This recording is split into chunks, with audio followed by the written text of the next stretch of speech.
Delta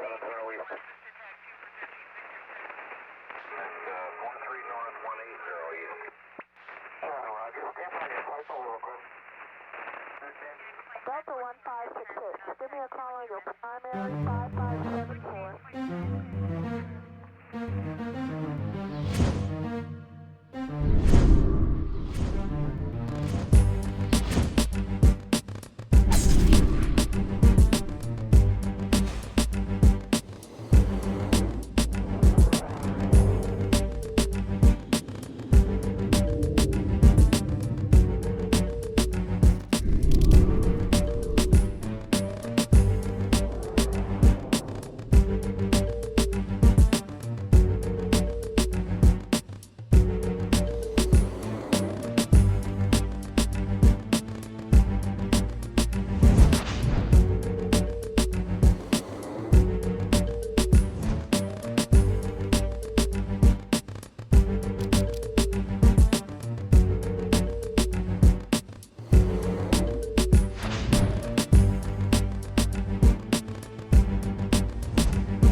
Justice! Because the police are killing you!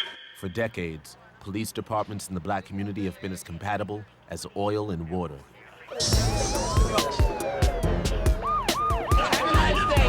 Motherfuckers mainstream. Fuck that! When you go run back into pussy ass. Let's go. You're moving too slow. Go.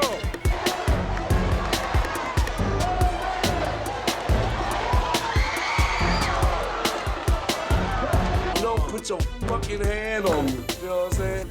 With songs like Fuck the Police and Cop Killer, hip-hop has long been the loudest, brashest, angriest voice of this tension. Yo, Dre, I got something to say. Fuck the police. Fuck the police. Fuck the police. For years, the streets have buzzed with rumors that cops actively profile rappers. Cop Killer!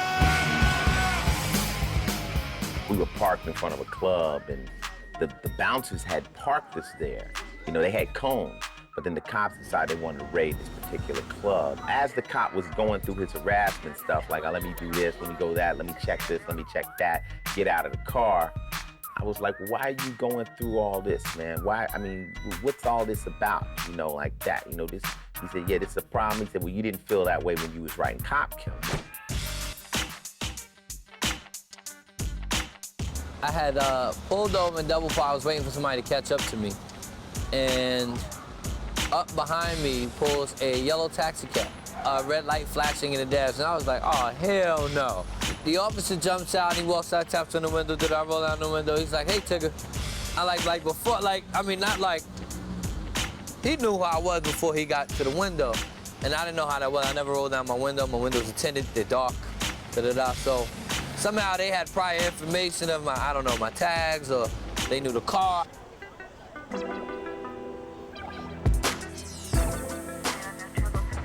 The Noriega case, the police said that they had an anonymous tip that there were guns in the car. Basically, I think around Union Square, they pulled over the vehicle that they were driving in. There were about 20 to 25 cops with guns drawn, all pointing, of course, at Noriega and the vehicle. Basically, they dragged the guys out the car, threw them on the ground. They searched the car. They didn't find any weapons in the car whatsoever. They still arrested them and impounded the car.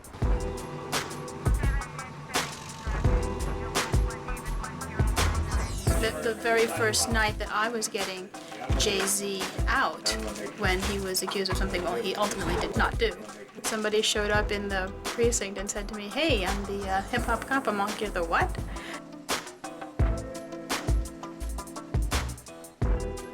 One time I got pulled over for having a tail light that was out, and I knew it wasn't up. These guys are very cynical. You know, when they had me in the car, they say, oh yeah, they named all the rappers that they had locked up before.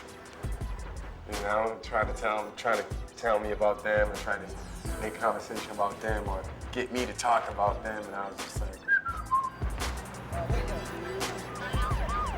I was on 105 talking to Ed Lover, man, and they were across the street. So I sent these kids down there with an autographed documentary CD, and it said, to the hip hop cops, fuck you.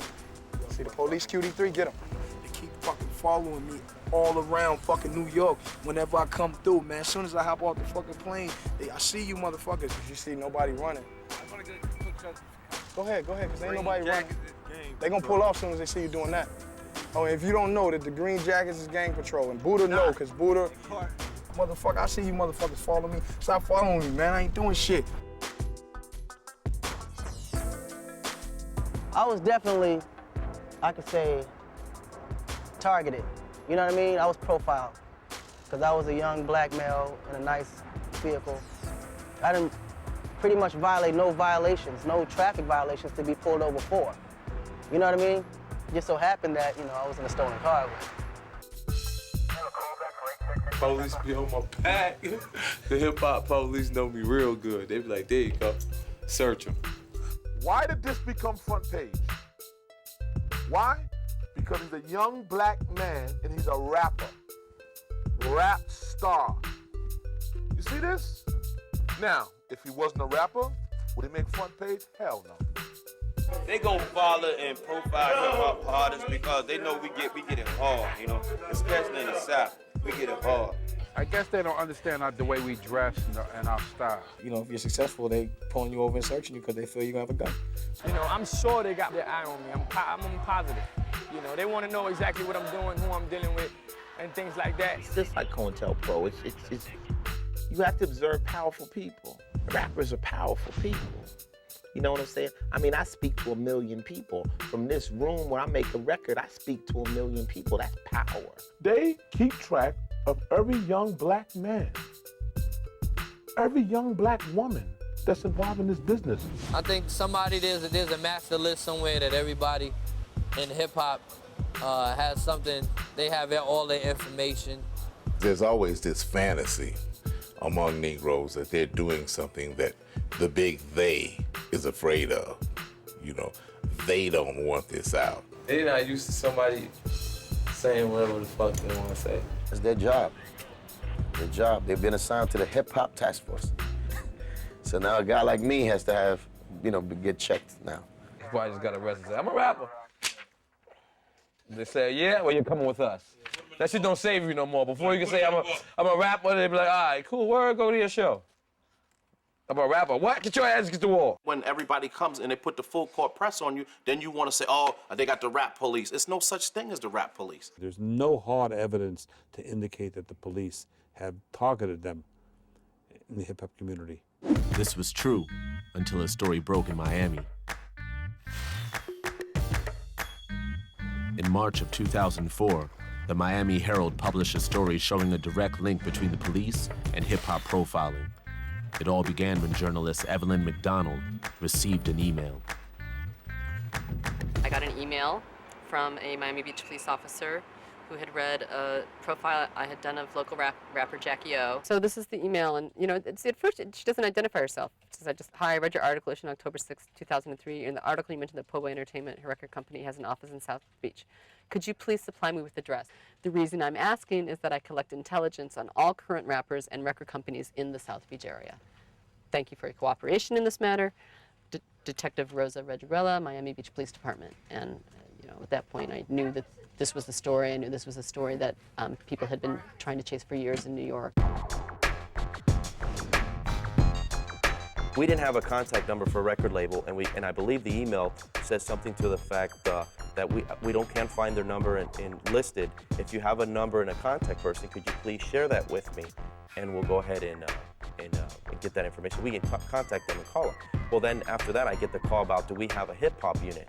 There's nothing in the Jackie O article indicating that she was actively involved in any crimes, you know, anywhere, or certainly in Miami Beach, and yet they wanted information on her label.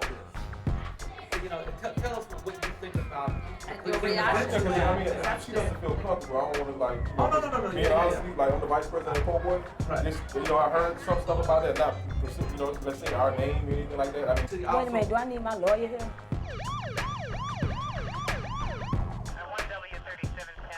After Evelyn got the email, we checked it out, did some background stuff to figure out what was really happening. And then we sort of took it to the chief and said, we understand that you're sort of gathering information on some local rappers and perhaps folks visiting town. Can we sit and talk about this? Eventually got an interview with an assistant police chief, Chuck Press, who was very candid with us in the beginning about, he and another detective had gone up to New York. They were completely out of the loop with the hip-hop industry. They had no idea who was who had beef with whom, and really wanted to sort of understand that. It was never a secret. In fact, in 2001, we sent detectives up there to meet with them. We have no secrets here. We're networking. We're learning as much as we can about the culture. What we understood from our investigation was that this was a mammoth sharing process, that New York was the sort of clearinghouse, as we'd always heard. And New York had always had this rumor about there being some sort of thing happening where they were gathering data. The Miami Beach and Miami Police Department confirmed that for us. And that was where we also saw this binder. The binder had been rumored, and he showed us the binder. The whole binder thing was very almost, funny in some sick way to watch, because it was yes, we have it, no, we don't. Yes, we have it, no, we don't. Yes, we have it, no, we don't. And of course, we know that they had it. The two journalists dug deeper into the activities of the Miami Police Departments. What they found wasn't pretty. They were getting information from hotels, who was staying in hotels. He was clear on that. He knew what rappers were staying where, what clubs they were at, because they needed to know if Ja Rule was staying next to 50 Cent. They did not want to have what happened in Vegas or what happened in LA with Biggie and Tupac. And that was the goal. I believe they was very sincere trying to learn something about rappers. From the recent development, it had grown from what I've read in the paper to go beyond their boundaries now. I think they have overstepped their boundaries. They had actual filming people like P. Diddy who would come into the airports and certain individuals. When you go to the point where you start putting them under surveillance. Memorial Day weekend, New York called them and told them what rappers were, who was driving what the license plates were. And that is how they knew what cars to watch. And they had their officers out there on such a wide scope that they maintained the peace.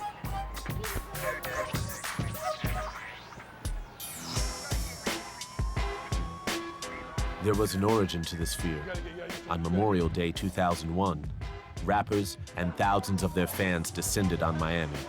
Like everyone else, they'd come to party, but the police departments weren't prepared, and chaos ensued.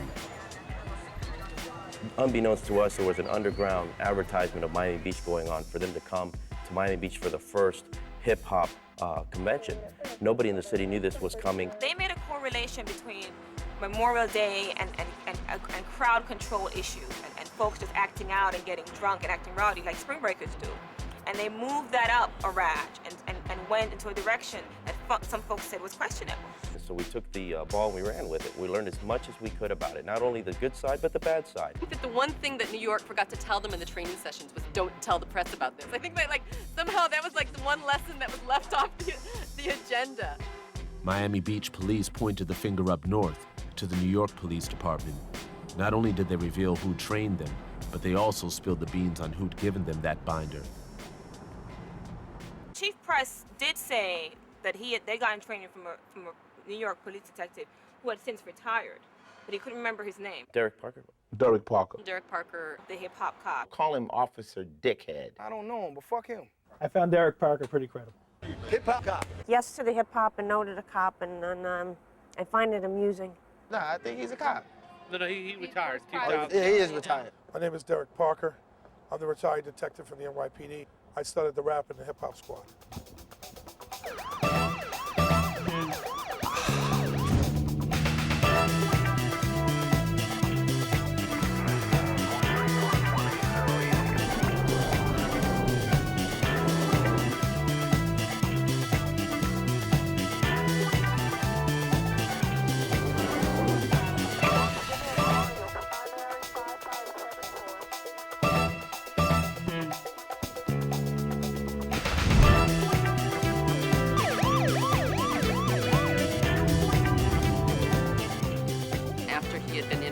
by Village Voice. We found him, at that point, Nicole and I had gotten hold of the binder from the Miami Beach Police Department. We had a copy of it, and we were analyzing its contents. And I kind of played coy with her. I mean, I was like, what are you talking about? And she was like, listen, I got the book. And I'm like, what book are you talking about? She's like, the one with the mugshots.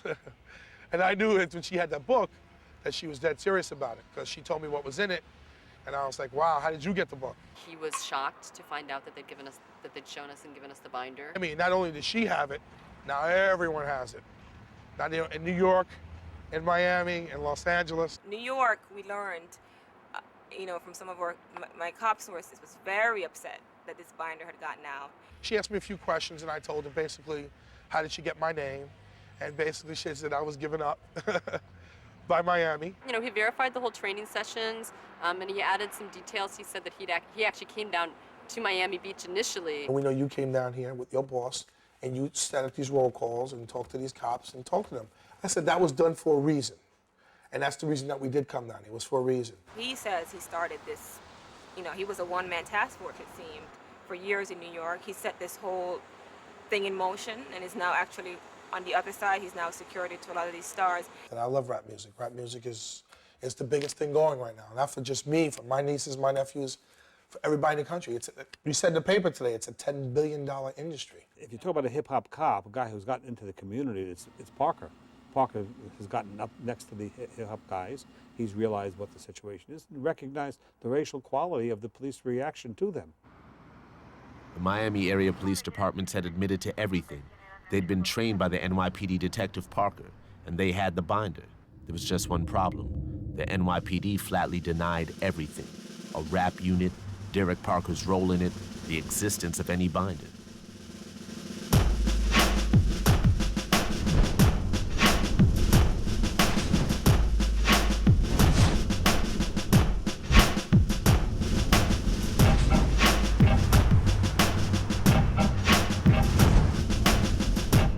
Initially, New York refused to comment for this story, and they eventually did. And It's probably the most forthcoming statement that they've ever said, which is that they do monitor the music industry.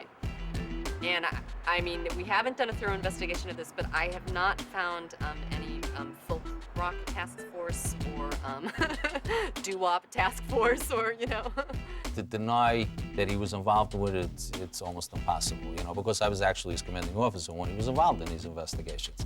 We found Derek Parker, who says that's not the case. He says that Louis Animo, the former chief of department, secretly anointed him as the hip-hop cop. I was the responsible person for getting him into the intelligence division and creating that one-man unit at that point to gather intelligence on violence and violent trends in the rap industry. So what's behind the NYPD's official stance of denial? I can't speak for the NYPD, but I believe that they're being so secretive because New York and New Yorkers are very sensitive to this issue. There have been other problems in New York with the treatment of the Black and Latino communities by police. The street crime unit here was very notorious. The NYPD rejected this film's numerous requests for an interview, but music mogul Russell Simmons approached New York Mayor Bloomberg for answers. The Mayor Bloomberg sent me a letter and said it's not true. And that's disheartening to me because he said that he was not aware of any profiling and he had looked into it and thanked me for my interest. The mayor knows everything. There's no way that he would even call up Ray Kelly, and Ray Kelly would tell him that there's no unit profiling rappers. Mayor Bloomberg gives Police Commissioner Kelly great latitude in running the police department. And if he says he doesn't know about a rap intelligence unit, it's possible. Did Mayor Giuliani know about a rap intelligence unit? Of course. So who is Derek Parker, and what's his relationship to hip-hop? Just like all the things I've done. About my career, one of the events was Jack the Rapper. This is me with some of my friends down there. Me and Heavy D, Howard Hewitt. This is China. I used to be with her at the WWF. Boys to Men, Tina Marie. This is me in The Fresh Prince, KRS-One, Evander Holyfield, Arthur Prysock, MC Light, Russell Simmons. This is a song I produced and I wrote, and I had this kid James. He was like a singer. I told him I wanted him to sing the song, but I wrote this just about me meeting a girl on the train and stuff like that, and I had him sing the vocals exactly how I wrote it. Over here is my grandfather. My grandfather was the MC of the Apollo Theater. His name was Willie Bryant. So my mother's family has been in entertainment. My grandmother used to be a dancer on Broadway when she was younger.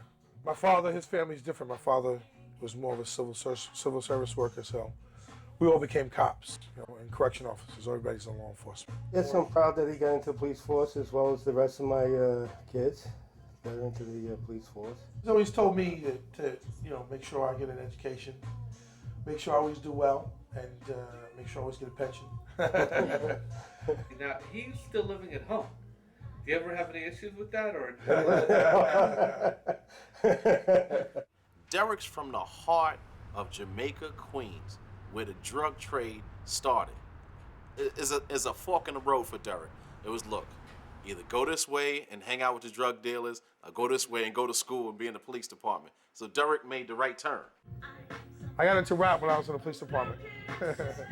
The stuff that was going on in the music world when I was working. That's what brought me to it, and I knew this world already because I knew how to produce music, I knew artists. I had been to all these different places, all these gatherings, all these hip-hop summits and music summits. So I knew everybody in the industry. So this is just something I really knew. I knew very well. Parker went on to achieve the highest rank as a detective, that of first grade, which marked him as one of the NYPD's most dedicated officers. We're driving past the old special projects team that I was on in Cold Case. We were based out of 4951 Chambers Street, which is right here. I would say during the point where Derek and I worked together, Derek probably solved above average amount of homicides in proportion to the other detectives in the squad. Since 1996, we were charged with the responsibility of investigating homicides that went unsolved in New York City. 96 to 99, I was over here. Like 96, I was in Brooklyn, and then towards like the end, I was on special projects because I was working on special homicide cases. Derek had that extraordinary ability to, for lack of a better term, I guess, smooze people, because we used to call him that as a nickname sometimes, the smooze. And he could sit with someone, and within several hours, he had the ability to cultivate someone to the point where they would be forthright with information and help us solve cases. I was one of the detectives that like trials. I like going on trial because people always say don't match your wits with the attorneys, but sometimes you just wanted to. Because you wanted to see if he was good, if you were good, and then if you answered the right questions and you didn't screw up. He was a very intelligent person. His capabilities as far as documenting things and prosecuting cases later on. He was an expert witness in testimony in court, which is very important in a homicide case. And he was just an excellent all-around detective. Derek will call you at 8 o'clock in the morning. Yo, Eric! Yo, one of your guys done pulled a stunt again. I said, what do you mean? Little Buddy robbed the bank. Derek, who the fuck is Little Buddy? One of you rap guys. You're robbing banks now. You're moving up. I said, Derek, come on. I said, Derek, I ain't never heard of Little Buddy. Yes, you did. He's hot in... Hold on, let me see where he's hot at. In New Orleans. I said, Derek, come on, man. There was several cases that Derek had worked on during his course of his assignment with me in the Cold Case Squad. The Biggie Smalls case, as I recall, was one. The Tupac Shakur case. This is Midtown North Precinct. I started here when I was a rookie cop working in the Midtown area. This is the place that I came to during a lot of the rap-related incidents. Many times, I've been in this precinct so many times with the Steve Stout thing with Puffy. That was one of the toughest days I've ever had. And my boss, Joe Pellini, shot me down so bad. I wanted to give up on doing this rap stuff. I just said, don't call me anymore. Because, he didn't want me to go out and help the other commands, because he wasn't getting anything out of it. And plus, I could see his point. They were taking one of his guys and using my talents to better them. Unfortunately, a short time after that, it sort of really smacked me in the face, because now they called me and they told me they were going to transfer Derek to the intelligence division. Detective Parker was, to me, an exceptional detective. We base everything that we do as commanders on clearance rate, and I knew that if they took him away from me, my clearance rate would be substantially hurt. I would never have thought that. I would never have thought that I would have been involved in all this hip-hop stuff, all this rap-related stuff that was going on.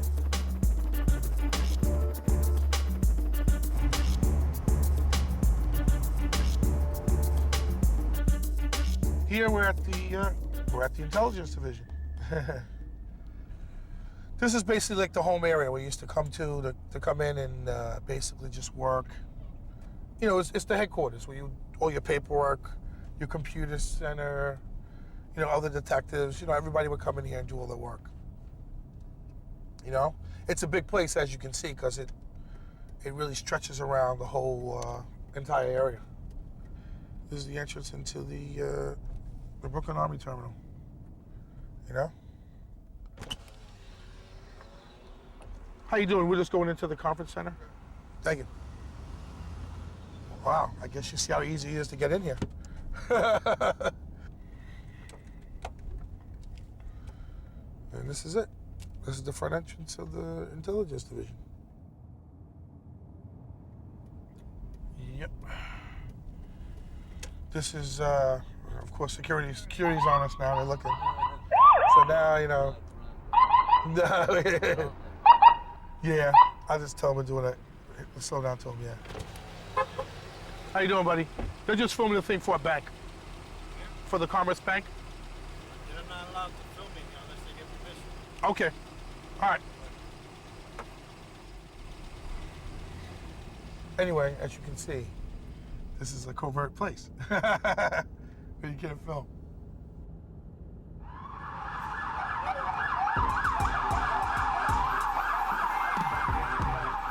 What's the reason, what was the official reason given for starting such a task force?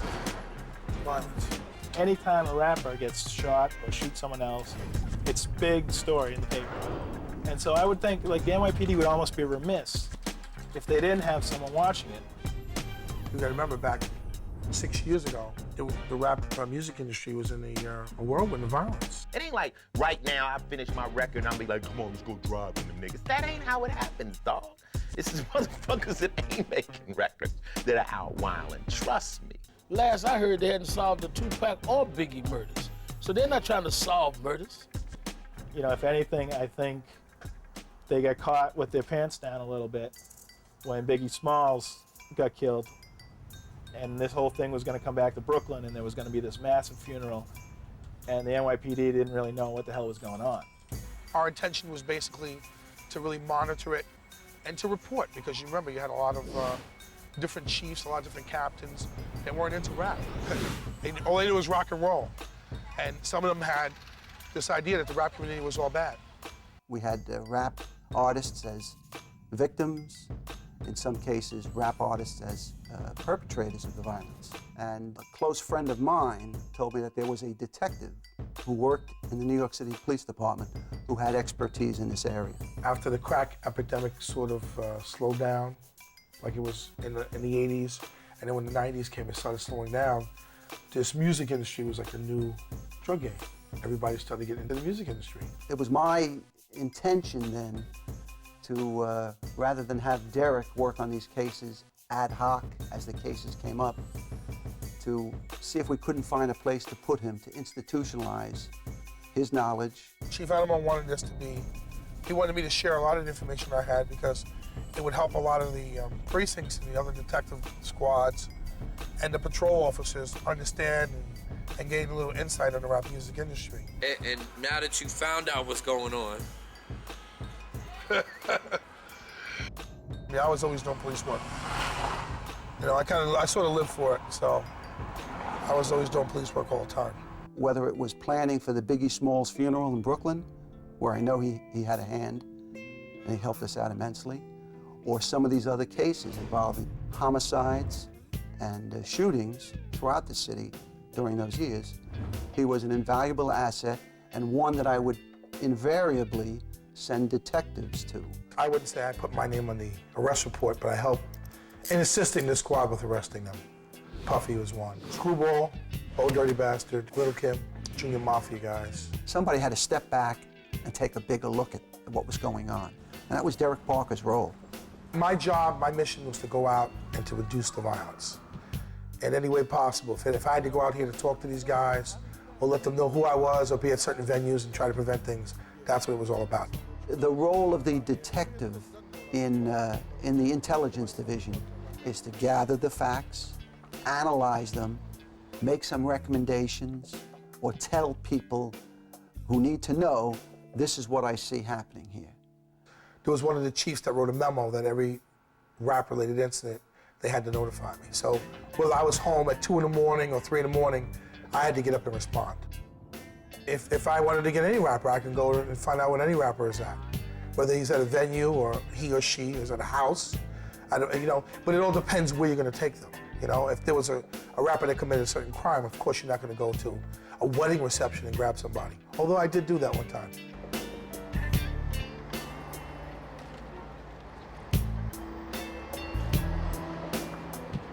You gotta understand a little bit about the hip-hop community itself, you know?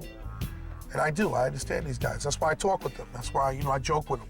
That's why I'm able to go out here and do this and that. You know, I don't hang with everybody. I'm sure they don't wanna hang with me 24/7 like that, you know? I don't think Derek has a great relationship with any rapper. I think rappers has come just to respect Derek that he does his job. Rappers is business.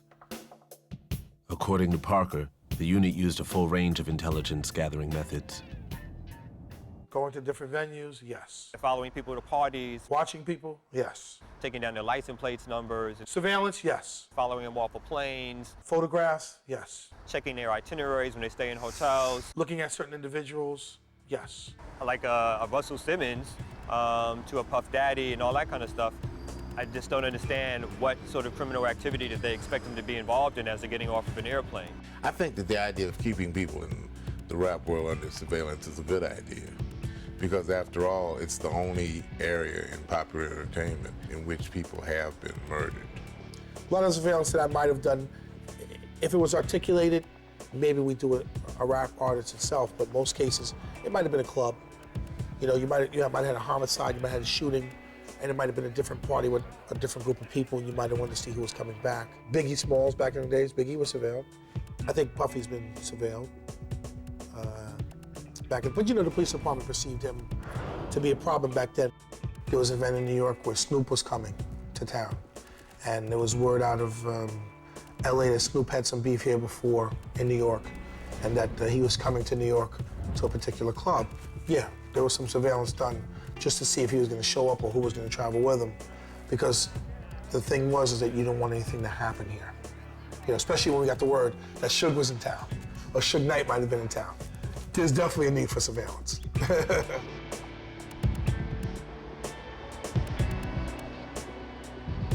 The rap unit didn't just run surveillance. It assisted other units in investigating crimes. Detective Parker was called in on a number of high-profile cases.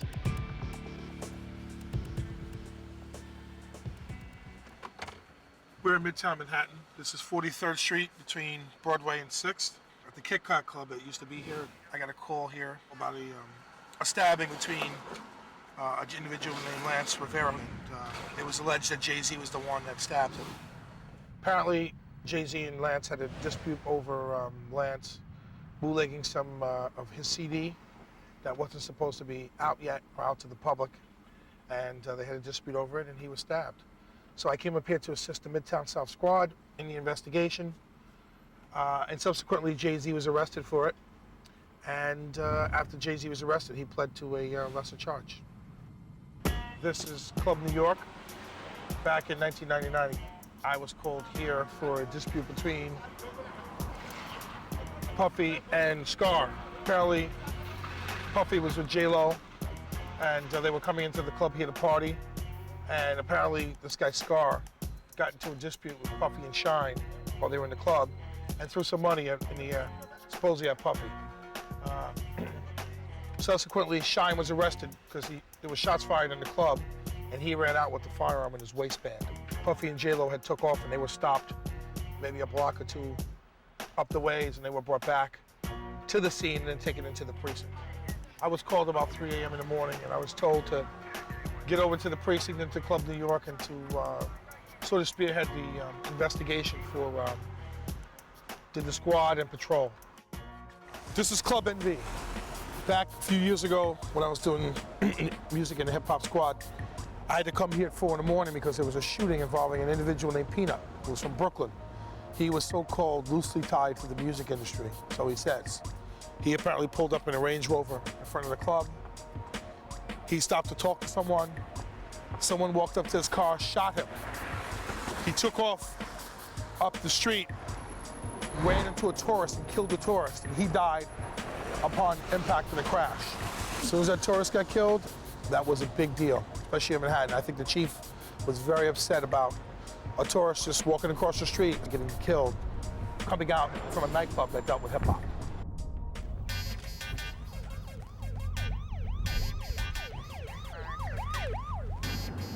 Yeah, so we're up in Harlem. I was up here for a few investigations involving the hip hop community. Some arrests, some shootings up here. Here's the Apollo Theater. I was up here a lot. This is the mecca of concerts up in Harlem. I think everybody performs here, or everybody goes here at one time or another. This is where the Fugees, up on 125th Street, is where the Fugees had a big concert, and one thing led to another, and there was a guy had a gun in his hand and fired off a round, and everybody just started scattering all over the street. The work that Detective Parker did in the rap unit is on display in the infamous binder that the Miami Beach police handed over to the press. Hi, I guess you guys want one of these? Yeah. Don't videotape, please. I'm not gonna. I wanted to get your thoughts on this book. Which book is that? Would you like to see it? You had the folder? Hey, yo! Come prepared. This is it? Wow, am I in it? Let's see what we have here. Dun, dun, dun, dun, dun. That's crazy. That's got everybody's name and police rap sheets, and it's pretty big right here. Wow. Step back, bro. It better not be your rap sheet, fella. Okay, yeah, I mean, this is typical intelligence stuff where they give you photo and they give you pedigree information. Terrible. This is really terrible. They got the homie rule. Hey, yo. Nori and Capone, we got our bio too. Oh, look, there goes JC. Mugshot profile, Jigga. That's cold. They got the Sean Combs nigga looking Looking like he from motherfucking Africa, looking like he a bootlegger. Wow. Wow. Who that? Oh. Wow. Don't say nothing. No. Here you go, right here. What? Damon Dash, nigga. Who's this? Oh shit, that's me. They got Def Jam like it's a gang too, though, right? Like if you ain't got no crew, they throw Def Jam there. Oh, they tell you what kind of vehicles they drive? I can't have no vehicles on me. Shit, no cap. This borders on criminal conduct. Despite the binder being out in the open, the NYPD has stuck doggedly to its denial. They're saying that stuff was compiled by an officer, a detective, who took it upon himself to take an interest in the rap industry. Actually, he was ordered to do it, then I don't think he would have done it if the chief didn't tell him to do it. Commissioner Carrick stopped me in the street and told me that he wanted the binder done. And the chief was saying, like, listen, this is what we're gonna do. They want this to be like a random clearinghouse publication where everybody can get it. And in the book contain rappers, their arrest histories, criminal histories, and a photograph. Anything that Detective Parker was doing was done officially. He was officially assigned to gather information and intelligence. There's a chain of command and there's a letter that it has to be sent. It's called the who, what, why, where, and how on the police department. And like I said, stuff like this has to be authorized. It can't be just done without me saying, okay, yeah, I'm gonna write this book, and this is how I'm gonna do it, and I'm gonna have this book here, especially it getting out like this. I am surprised that the New York City Police Department would deny knowledge of maintaining files on a particular group unless they had some sort of specific reason. If, as the authors of this material, they're the ones who could most ultimately be liable if it turned out that any of this information was gathered in violation of anyone's rights. And so they would be most likely to not want to admit this. So what's actually in the binder that would cause the NYPD to deny its existence and make organizations like the ACLU so concerned? The book that I made gave a detail of certain rappers and their criminal histories, okay? Certain lyrics, certain other things were in there about things that happened, certain other people that were in the book. This is the thing I did.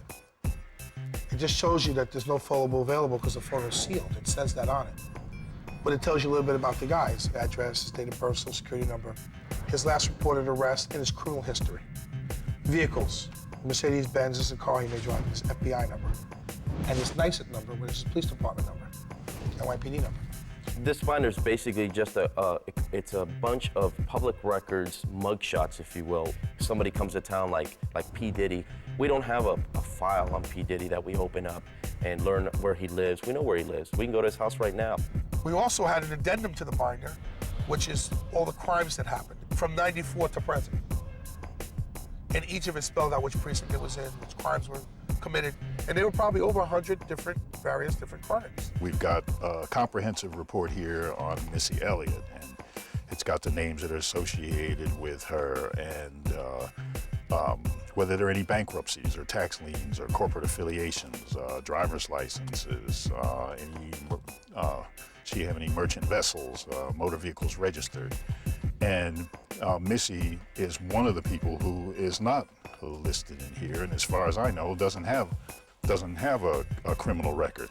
The dossier also did contain also reports of people who had made complaints about the police. There was a certain rapper who entertained a young woman and woke up and she was gone, and so was his money, and that was in there, and problems that people have had with vehicles and things like that.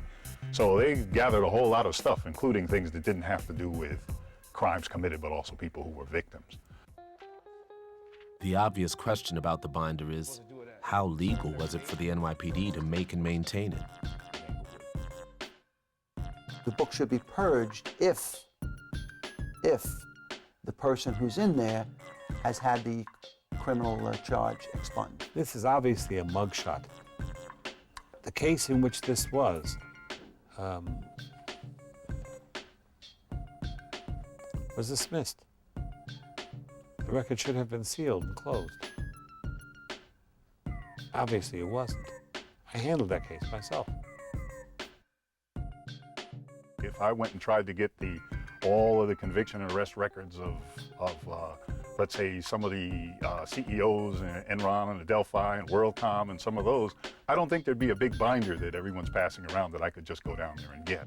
The binder may seem to cross a legal line, but when it comes to surveillance, the NYPD has been governed by regulations like the Handshoe Agreement, established to prevent the misuse of police surveillance powers. That did not stop us from conducting criminal-related intelligence investigations. When we were compiling the binder, the Handshoe law came into effect. But even if the rap unit didn't breach any surveillance laws, what about the act of compiling the binder? Is that a form of racial profiling? Oh, it's all black people? Well, it's mostly all black people in jail, too. How many white guys in this entire packet here? Not a single white guy, and you have thousands of black men. I mean, I was looking for, I didn't see Eminem in there. No, there aren't any. Heavy metal. Smokes weed, smokes drugs, get drunk all night. Rock bands, ah! And they bang the music and go crazy. Why the fuck they wasn't with them? Huh? The compiling is the issue. Because now you've focused. Now you've defined the group. Why not defining them as Jews, or let's get the Muslims, or let me get the other groups? But that's sort of consistent in any area of organized crime. We have books on Chinese organized crime people where we have numerous photos. We have photos on numerous people that we gain intelligence on in traditional organized crime, non-traditional organized crime. They do have mafia folders. It is different. Mafia folders are persons whose sole purpose is to commit a crime. Okay? These persons are ostensibly legitimate people who may have committed a misdemeanor or something. This is racist. Let's start where it is now. They're not doing this to rockers. They're not doing this to a lot of entertainment that may be considered on the edge. This is racist. This is playing to the fears of whites and some middle-class blacks, and they're doing it at the expense of the civil liberties of these kids. Hey, Hey, how you doing? how you doing? Good. All right, King down at least. Let's see. What's going on? All right, you're the man of the hour now. We got a hold of the famous dossier. How would you describe the dossier? It basically, it's a book that contains pictures and names and criminal backgrounds of some of the people that are in the rap community. Want to take a look at it? Is everybody who is in here under some sort of suspicion? I don't know if you would say suspicion, but if you notice, they all have arrest records, because these are all their arrests. Right, but I didn't ask that because I read that. I said, is everybody who's in here under suspicion for drugs or criminal activity? I couldn't say that. You have to take it on a case-by-case basis. In many cases, it's the associates of rappers who are under investigation, and that's what got the rappers into the binder. You could look at the record labels and look at who's on them, the rosters, and what artists are on record labels, but it's not just that, it's the artist itself, and it's probably the people, or maybe some of the people that they travel with, or affiliated with. They're really looking for the entourage. You think so? Yeah. It seems like the hip hop task force might be probing more so of our entourage and just affiliating the whole situation and making it just one issue that just ultimately becomes a stereotype or a stereotypical situation for the artist. Take the case of Fabulous. Fabulous was being surveilled, and then he wasn't. It wasn't like we did a big surveillance thing on him. We looked at a few things, and then that was it. Such as people he hung with, certain locations he frequented, any other people that had different crimes that affiliated themselves with him. Certain things was going, like, you know, police were following us around and stuff like that, and I had heard this buzz of, yo, they got some hip-hop cops, you know what I'm saying? Fabulous got pulled over twice, if you remember. There was 2 incidents he got pulled over. One was the possession of the weapon. Number 2 is one of the other guys that was in the car with him was another guy who ran with Fabulous. There's a guy that we investigated. His name was Rasham Davis, and I know that he is a questionable type guy, guns, assaults. At that time, Rara didn't even have a rap sheet. You know, Rara was, actually, we had a clean slate, and he had never been arrested for any felonies. There was information that there were guys going around in his particular group that were going out there robbing other rappers. There were investigations with a robbery involving Foxy Brown, home invasion, and there was also another robbery with Busta Rhymes. There were people that were in your crew at one point, you know, and I don't know what type of relationship you might have with these guys, but that they were doing robberies on other rappers. Have you ever heard of this before? I've never heard of this. We had information that some of his guys that traveled with him were doing robberies of other rappers, and they were taking chains and gold and things like that, and they were going to a jeweler, and they were getting the jeweler to melt down the jewelry, and the jeweler was reselling it. There's a prominent Manhattan jeweler that's been fencing stolen jewelry. What do you know about that? I've never heard anything like that. When they took the jewelry to a guy who could get rid of the jewelry, he was involved in a murder in another state, and he was a prominent person. So that became a really big problem, because now you have all these different units that want to get involved in this investigation. So that became like a problem. You know, the FBI had to go through a lot more paperwork. There was a lot of things that had to be done, and then eventually it just got pushed to the side. I just think it's guilty before, you know what I'm saying? They're saying you're guilty before, and then you got to prove that you're innocent. There were charges being considered against Fabulous at that time, and the investigation kind of stalled somewhat. These are the things that a lot of people don't know what's going on. Like, a lot of people are very quick to judge, like, why do you have the hip-hop police out here looking at certain people or following certain people? And it's because of things like this that happen. Some of these people in here were involved in criminal activity, whether it was in the past or whatever. Okay, but you got to draw the line, because past is no longer reasonable suspicion. Unless you're saying that unless you're saying the department is saying that once you've been convicted, then that gives you lifetime suspicion. Well, let's look at the lyrics, for example. If you make lyrics that say, fuck the police, or cop killer.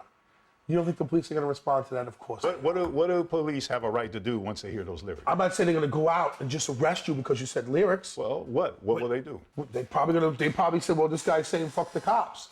So he's out there, he hates cops. So So because of that, we're going to do what? Pay attention to the lyrics.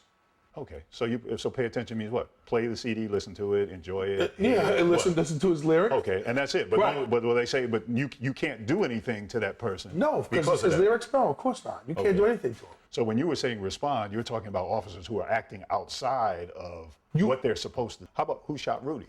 Well, that was. This group Screwball came up with a song, Who Shot Rudy? Who shot Rudy in broad daylight for cash? I woke up one morning and heard the news flash. I heard it happen down at City Hall. He had his wife with him. 5 shots from the gun made him fall. And we basically wasn't trying to like target the mayor, like to get killed or anything. It was just a song. Just one song from Chiron that he wrote when he in jail. He's mad at Giuliani, he wrote a song. The track hit the streets during Diallo era New York, at a time when Giuliani hating, especially on the part of the city's black community, was at an all-time high. One day I came into work and I got a memo from my boss that I had to go out to Queens, Lawrence, because they were going to pick up Screwball, one of the members of the group. I caught the mayor's head because it was all over. Once we was on the newspapers, we was all on Channel 5, Channel 2, 7, all the channels, they was all on us, because of that one song. That was the first day Daily News probably went platinum in the hood that day. Because everybody was buying the news. I mean, I came out the building, old ladies was telling me I'm in the newspaper. And I'm sure the mayor wasn't too pleased about it.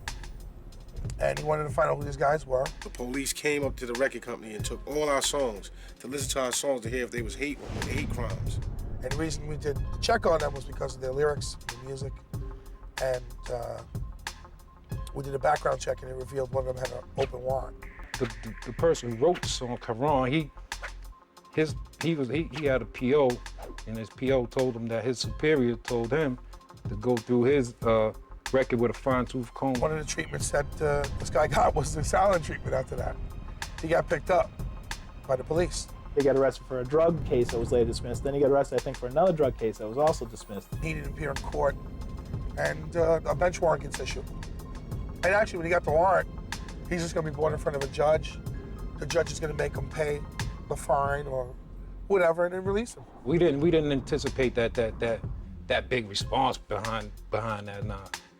We're sorry we said these bad things about Giuliani, and tell him that it wasn't meant to. It was just meant to sell records, The police talking to us on the siren and flicking the lights.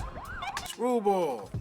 Hey, what's up? They was on me, hard. So throwing me in a van, driving me around for hours.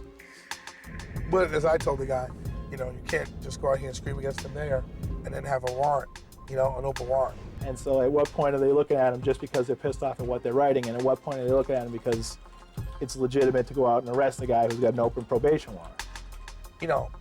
It's coming that he said something against Giuliani, and of course it wasn't appreciated. That's really where he got picked up. Others could tell you, well, he had an open warrant on him, and that's why we picked him up. I'm not surprised that Derek might have gotten an order to look into someone who wrote a song that was uncomplimentary to the mayor. Giuliani did not tolerate dissent very well, and he'd do things sometimes out of pique or anger that I think, this is the mayor I'm talking about, that I think he probably regrets now.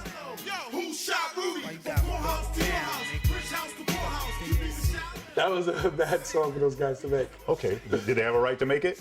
Yeah, they did. Okay, did they have a right to be arrested because they made the song? No, they didn't, but they got arrested because they had a warrant.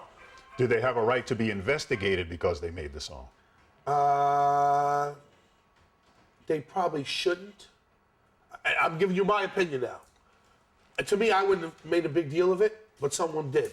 Do you think the mayor and somebody didn't hear, like, who shot Rudy because it was getting all this publicity in the paper? You don't think the mayor opens up the Daily News or the Post and say, who shot Rudy? Who's this guy, You don't think people are saying, like, these guys out here making a song about fuck Giuliani and this and that, they're going to shoot him? Well, what happened in a case like that? Are these guys really going to shoot Rudy Giuliani? I don't know. Maybe his thinking is that these guys are looking to shoot you, Mr. Mayor. You know what I'm saying? You're being arrested because you criticized the mayor, Right. and as a result, we put a lot of power to somebody who could have been investigating some serious rap murders and crime, and you had to take time away to do all this. The whole story for us is that, once again, it's something that somebody said, and that's also driven a lot of the attitude towards the rap industry, is that the things that they say and the way that they carry themselves has taken it far beyond the criminal activity that may be associated with some of the members. Okay, you wouldn't have to have police policing the rap community if there wasn't violence. Every time you turn around, and I'm not saying in all cases, but you have these problems that just creep up, they just reoccur. Time after again, whether it's in LA or it's in New York, these problems creep up. So the police departments are gonna pay attention to this. The Screwball case is only one scenario in which Rap Intel looks suspicious. The Harlem State Office building is up ahead. We were out here surveilling Farrakhan and Khalid Muhammad. They had there was a rally up here for a rally against the police. And there was a problem with Mayor Giuliani, of course. He had a lot of problem with the African-American community. And they had a big rally from here to about maybe 4 blocks up. And I was walking around with a camera sack, video and everything. The surveillance I thought was kind of like ridiculous in a way. Like, you know, we were up here doing all this different work and I'm like, this is crazy. I got the industry on lock and key. Who am I? I'm the hip-hop police. I could do what I want to do, why can't I? Let a thug get rich, how can I? I'm watching all of you rappers, don't you realize? Let's play a game of charades. Who am I? This here is Hot 97. There was a shooting here with between the camps of Little Kim and Foxy Brown. And apparently what happened was that Foxy Brown aligned herself with Capone and Noriega, and Little Kim was with Junior Mafia.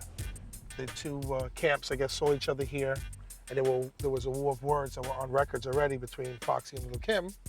It got out of hand, words were exchanged, and shots were fired. There were so many shots fired that a lot of people in this area were running for cover. I think there was a woman with a baby carriage who ran to get out of the way, but eventually one of the guys on Foxy's side got shot, and this led to a whole big thing. It was a whole big problem for the NYPD because they were very upset about this shooting going down here.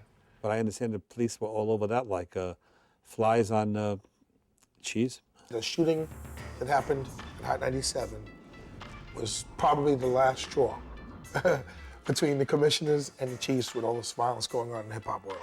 I was assigned to the Hot 97 radio station shooting. Sometime during the investigation, within the next 2 days, Derek Parker shows up at my squad. It's Vivian Potter, the 2 detectives from the intel unit, and the chief, the one-star chief. And they were talking to the chief of detectives, telling him that there was a rap war going on, that there was this whole big thing in the rap music industry. This is a big problem, blah, blah, blah, blah. And it really was not. We had made several attempts to speak to people involved in the shooting. The person that was shot was uncooperative. And people that we wanted to interview as far as on Little Kim's side, her group, no cooperation whatsoever. We went into One Police Plaza. Before I could get into One Police Plaza, I hear a car going, Derek, come here. It's the police commissioner, Commissioner Carrick. I want these fuckers. I want them. I want to know what happened in this event. I don't care what it takes. They shot at people in broad daylight. I want this. I want to know what's going on with this. Stay and do whatever you have to do until it's over. Detective Parker launched a full-fledged surveillance effort, focusing on Lil' Kim. And I had that case done. When that shooting happened, within hours after it was done, I had the whole story on why it happened and who was there. And that was just because I know the streets and I know the people that well. So here we're looking at a page about Lil' Kim, and it's got some bio information. It's got a picture of her. It's got a vehicle that's registered in her name, and then also vehicle observed parked at residence. And it gives the license plate number, it gives the type of car, who the owner is, and that person's address. And there's nothing in here that gives whether that person is connected to any kind of criminal activity. As the investigation progressed, internal conflict began to arise between Detective Parker and Detective Potter. Within my case, I've got a detective who's telling me, oh, I can do this, and I can get that person, and oh, I know her personally. And then nothing comes of it. And he wants you to share your information. Well, what do you have? Well, what do you have so far? And then you just shut up. You gotta remember, I do this stuff every day. This is something that happened in her precinct where she worked at, because Hot 97 was based in the 6th precinct. If Hot 97 was in the 6th precinct, Vivian Potter wouldn't be handling this case. It didn't take long before I realized he wasn't doing anything. And I'm not saying I held anything from her. I told her basically what the gist of the story was and who the participants were. The most Derek did was leak information to the media. That's funny. That's really funny. First of all, you gotta remember again, I wasn't in New York when this case went down. By the time I got back to New York, it was all over the media. There was certain information that we had found that we didn't want out there, like we had video of the incident. You know, sometimes the people didn't know, we know who the players were, but they didn't know we knew that, and then they found out. I couldn't tell you all the people that were involved or say, I mean, I could say who was involved with the investigation, but she has the case folder. So if anything was coming out of her case folder to the press, that was coming from her side of the room and the guys that she was working with. The way things were going, it's just my feeling, there was no one else giving out this information. And I feel also that the people involved on the other side, I feel he was helping them more than he was helping the police department. The only thing Derek provided was the information on, like I said, involving nicknames and what the real names of these people were. And we sort of, you know who all the players were involved in my shooting. The case eventually became federal. What made the Hot 97 case federal was the people that were involved, the industry, which is the rap music industry. Little Kim lives in New Jersey. The guys that stayed with her stayed in New Jersey and came to New York and committed the crime in New York. Then the other thing was the machine gun that was used. The machine gun was probably brought over from state lines, from New Jersey into New York. The district attorney's office couldn't get anywhere, basically. Federal government can do a lot more. And people are afraid of the feds. I have to say that. And they got Swift Jackson to plead to the gun charge. And that's only because in the federal system, the violence that you've done in the past, the historical violence, can be used against you in federal court. That's why the federal courts, the laws are so much greater and have so much more leverage than the state when you want to go after someone on a case that's heavy duty. Parker's work in the rap unit was generally appreciated, but his association with rappers was drawing suspicion and even jealousy in the traditionally insular NYPD.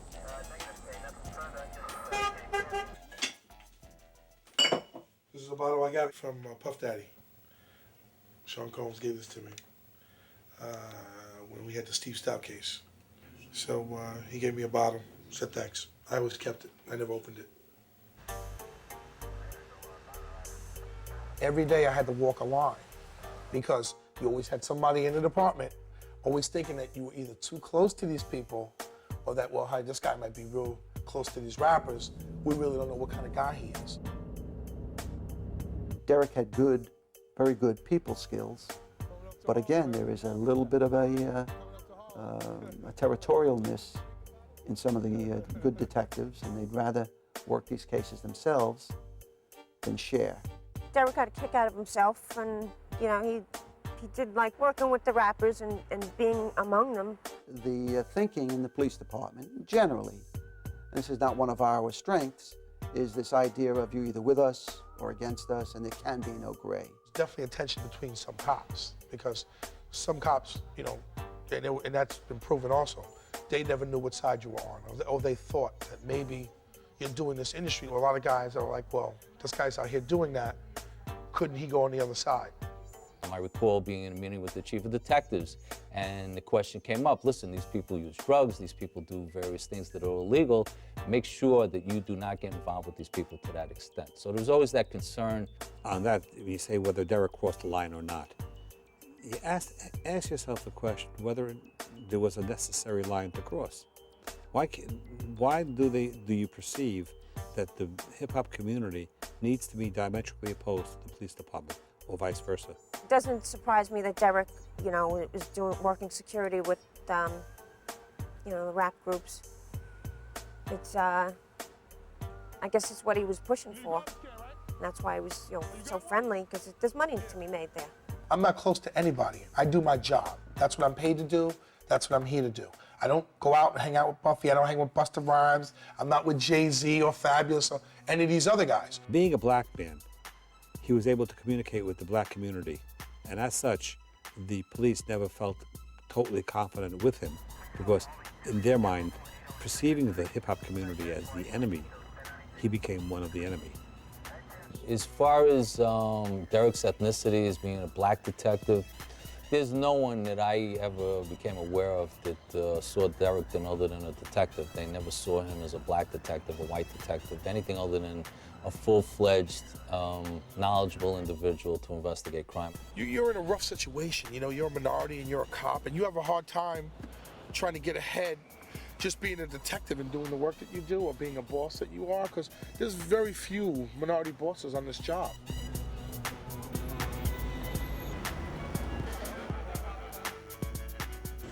The mounting suspicion about Parker and his rap unit came to a head. I had a really good time in the police department until really my last year. And in my last year, that's when the jealousy really came out. I heard it wasn't a clean break. We recall that he went to, I believe, Atlantic City with these people, and as a result, some questions came up as to his integrity. In 2001, Parker traveled to Atlantic City to consult with local police on a rap concert featuring P. Diddy and Busta Rhymes. While there, he met with his brother, a supervisor for the city of New York, and under the auspices of the Atlantic City Police, invited him to the concert. Also in town were two NYPD detectives following leads on the Hot 97 case. Music record executive, who one of the detectives that was with the sergeant had a picture of. And he goes, hey, have you seen this guy? And I go, now, smart, being how smart this guy is, the guy he's looking for is standing right next to me and I'm talking with him. The detective came around to me again. I go, you just saw me talking to the guy that you were looking for. That was him? Really? This is what I mean about guys getting into an industry they know nothing about. The two detectives took Parker's behavior as proof of his corruptibility, and that's just what they told their superiors back in New York.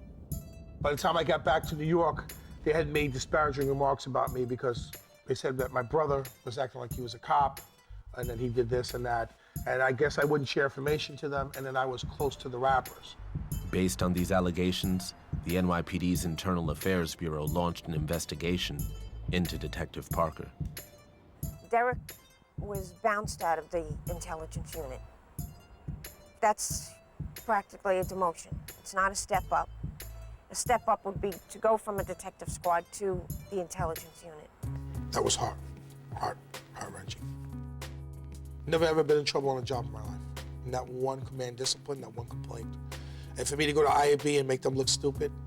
I totally went behind Derek and explained that there was no way he was going to be involved in any sort of corrupt activity. When they find out that Atlantic City is bullshit, the first thing the sergeant goes is like, all right, Atlantic City is water under the bridge. It's a warned and admonished, Derek. It's no big deal. You take a day or two. It's only a command discipline. And ultimately, to my knowledge, all these allegations were proved unfounded.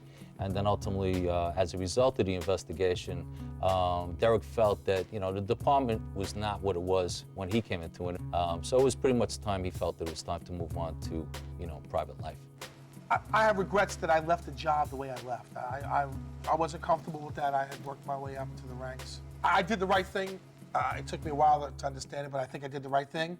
But if I had to do it all over again, I would have wanted to leave. Well, I would have a party, and it would have been a happy retirement party, whatever. I think the way I left was abrupt. It was different. But I knew I had to do it for those reasons.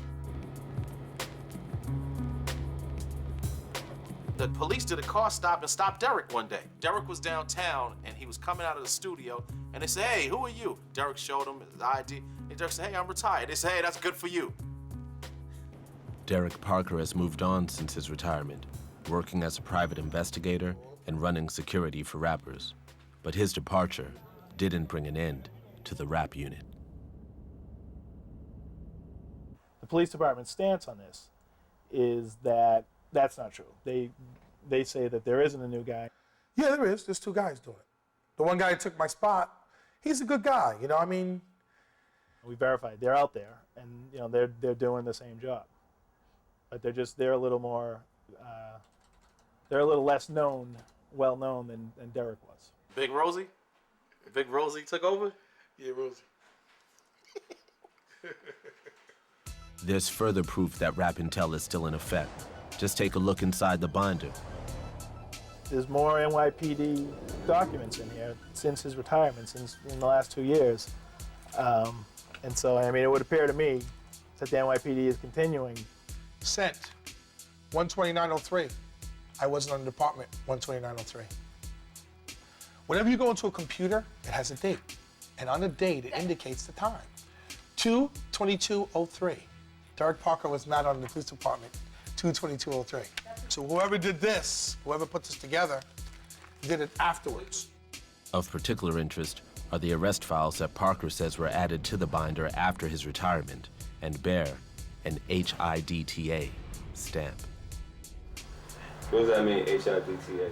It's HIDTA, which is a multi-agency task force. And it's a high-intensity drug trafficking area. Basically, it's just a drug task force. What we found that stood out most to me out of all the things that were in here was the seal on these that showed that a federal agency was also involved in compiling this information. There is some source of federal funding that's being spent on this, and that this federal funding is being directed through the office of the president. HIDTA's just a clearinghouse for information. HIDTA just does a lot of, they have all the computers and all the informational systems at their disposal that they can do things on. So a lot of the members of the NYPD would go to HIDTA just to make out these different reports because HIDTA would have access to computers. The HIDTA stamp seems to suggest that the unit has broadened its scope beyond the NYPD's jurisdiction and may now involve federal agencies. The thing that seems to be tying it all together is this federal seal, that could be the umbrella that brings a lot of different jurisdictions together to deal with the issue. I know the feds are doing this at the same time. The feds have a joint task force going on right now. Proof that federal agencies are investigating rappers came in January 2005, when the FBI staged a press conference to announce the arrest of Irv and Chris Gotti, founders of the music label Murder Inc., on money laundering charges. This book opens up with Irv Gotti. And then it goes to Kenneth McGriff. Right. Kenneth McGriff is one of the founding fathers of the crack industry. This Murder Inc. investigation with the Feds started with Kenneth McGriff, who's a drug dealer from Queens. The Feds looked into his involvement with several murders that were here and out of state, and then his involvement with Murder Inc. I know Chris, I know Irv Gotti, and I don't really think Chris and Irv Gotti are bad guys. The Feds are saying is that Kenneth McGriff provided drug money and funded their company. That's going to be something that they're going to have to prove. There are people, executives in the music industry, who've been questioned, specifically I talked to, by the federal investigators. But apparently, this investigation is broad-ranging, looking at the financing of these record companies, looking at people, personalities, and the entourages surrounding many of these artists. They're looking at violence in the hip-hop music industry. They're also looking into rap artists as victims of extortion. The Feds made a very public arrest because they wanted it to be known in the papers, and I guess they're trying to send a message for everybody to know that they're around. And they're looking into the rap industry just like anybody else is. Preemption, that seems to be the big phrase that's kicked around these days. What if this is a preemptive strike against these very, very magnetic people who have caught the ears of an entire generation that nobody could reach out to? Though some of this may be warranted, there is, I think, a concern that the Feds may get too zealous here, that they may use the example of clearly some bad elements as representative of the industry. Just get in the crosshairs. Just get to where they decide out of everybody they want you. And once you hit that crosshair and your name goes up on one of them bulletin boards, and they send 5 agents or 10 agents after your ass, your life is gonna change, partner. It's gonna be some different shit for you. And you wanna talk about rights, and you've lost your motherfucking mind. This is the United States of America. Go talk to Indians about rights.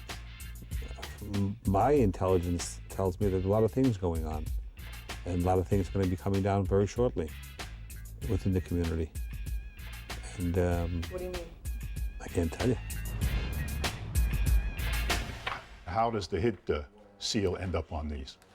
When you see this HIDA seal, and it says New York, New Jersey HIDA mugshot profile, someone went to the computer and used the HIDA computer to do these photographs. Doesn't this really take it up to a higher level, that there was really cooperation from federal agencies in doing this? You gotta remember, some of the rap violence that happened bordered on the federal government coming in to investigate. When you bring the government in, then it's a different story. Okay. Because it involves the government taking action in a situation where they don't have any suspicion of the person that they would be taking action for. I know what you're saying, like, well, you guys go over the line to get the information, and then it's like you're doing A, B, C, and D. But I think if we had gathered information before 9/11, there would be no 9/11. If you gather information the way that you're talking about gathering it of people who aren't suspicious, then there's no country to protect. But there's no more. But that's your interpretation USA. that they're not suspicious. That's your interpretation. Well, we're going to go around and around about that, because it's clear Right, you all arguments. see it a different way than we do. Right. And especially when you look at the history of what happens when these things start to shift from just suspicion into, well, let's just keep information on everybody in the industry and let's collect it and gather it up everywhere. Then it is a form of surveillance without suspicion, and that's where we have the problem. The ACLU hopes to take legal action against the rap unit and the binder, but rappers aren't exactly lining up to help them out. Yo, they watching us, dog. That's all, you just gotta live with it. I mean, what you gonna do? What you gotta understand is where I'm from, like going to court and suing people, is not considered very strong. Me, I stay away from the cops. If I'm riding, I see it, I ride the other way. Is that normal? Is that supposed to happen? If you gonna arrest me or whatever, then do it. You know what I'm saying? But don't be following me and my mans and them in the car. I mean, the reason I ain't file a complaint, because, you know, that's not what I do. I don't go around, like, filing complaints on police. That's not what I do. We never had the right to say anything anyway, so all this shit don't really bother me. It's just intelligence. If that's what they want to do, let them put it together. It's life, man. It's life. You gotta just adapt to it. That's it. I adapt to it. I could care less about the Hip Hop Task Force. I don't fuck with that. Like, seriously, like, I don't fuck with no hip-hop cops. I don't fuck with that whole shit. Nobody really wants to go through the hassle of it, the we don't believe you of it. So usually we don't, but that's what's really happening. It's a double-edged sword, because you speak out, now you got to worry about, all right, now these niggas gonna bust my chops. I fought one of the biggest free speech laws in American history, and I learned, man, you have no free speech. So a black man that thinks he has rights, good luck. You know, in some ways, the hip-hop community benefits from this. They have to appear, or they have benefited from appearing notorious. I must be popular. I must be doing something right if I'm in the book. That must mean I'm making some kind of money. I'm not doing nothing. You know what I'm saying? Cool. Toast to y'all. Recognizing I got cake. Holla back.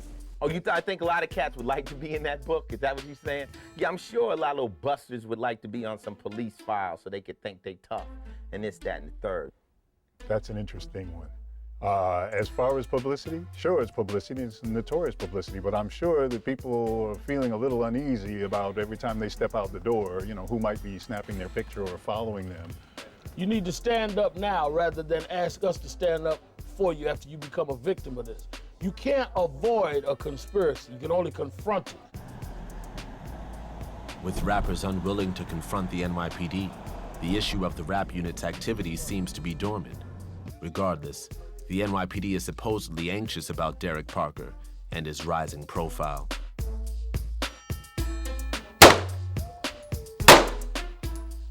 My source was telling me there was the new rap intel guy and who he was, and that it's continuing. Also said that, you know, the police department does keep tabs on Derek. I wouldn't be surprised they had guys following me. Feds, you know, FBI guys. But I know all those tricks too. I know how to lose them. I think there is a feeling among, you know, some people in the NYPD that, you know, that he can't be trusted anymore. There's the sense that Derek may have switched allegiances, which I really, truly, I hope is not the truth. And I don't think it is the truth. You know, at this time I have authorized documents in my possession that I can't release just yet because I don't know if they're really official police documents. I know they're official police documents. I don't know if I have authorization to release them because they may not be approved just yet, or I may have to need them at a later date. Parker, meanwhile, has gotten plenty of media attention, which has earned him plenty of haters. My thing is that this particular cop that started this has made himself famous. And that's what you got to remember. You just mentioned his name. You didn't mention anybody else from New York Police Department. You mentioned his name. This tape is going to make him famous. He'll be the one going into politics, not us. He'll parlay this to something bigger. You know what I'm saying? So you got to think about that. You guys are making him what he wants. I'm sure he's going to try to do movies and books and interviews and so forth and increase his own profile off of this.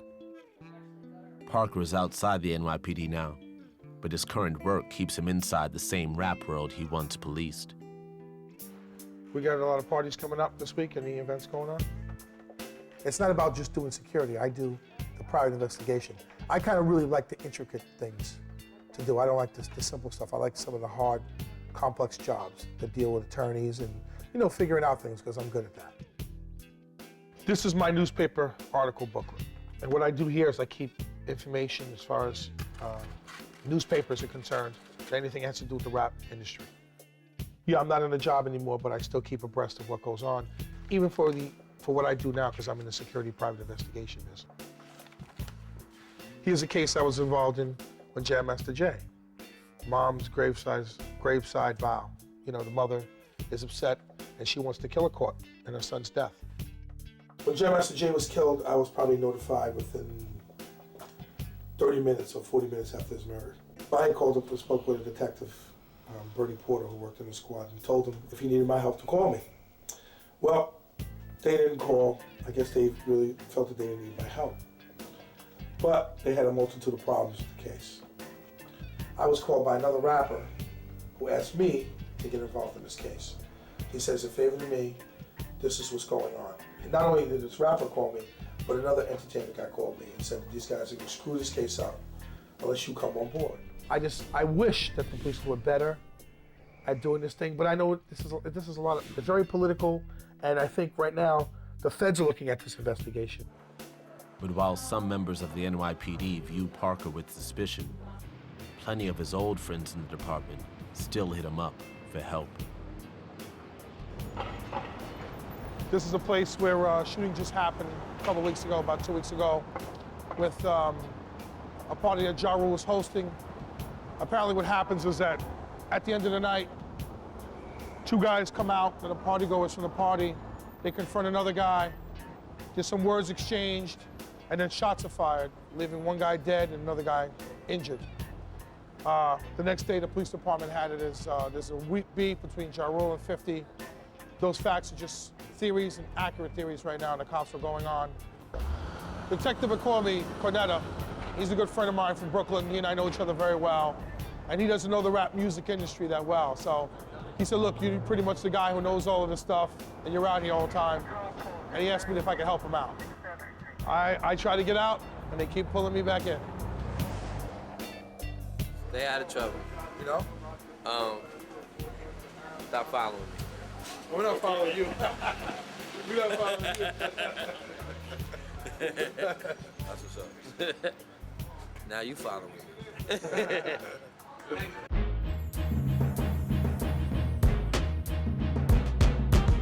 I think things that you should do to prevent a situation if you get stopped by a cop, make sure that. Be polite. And being polite, I mean giving his license and registration. Cooperate. Cooperation sometimes is the best thing in seatbelts.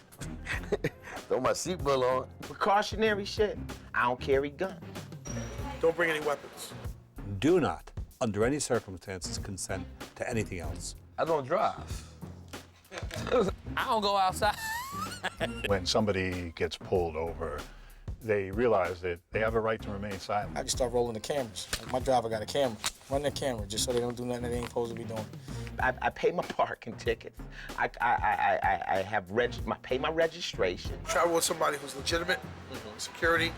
Like they can just have you sitting there for 2 hours bullshitting with you just to see if they can get you frustrated.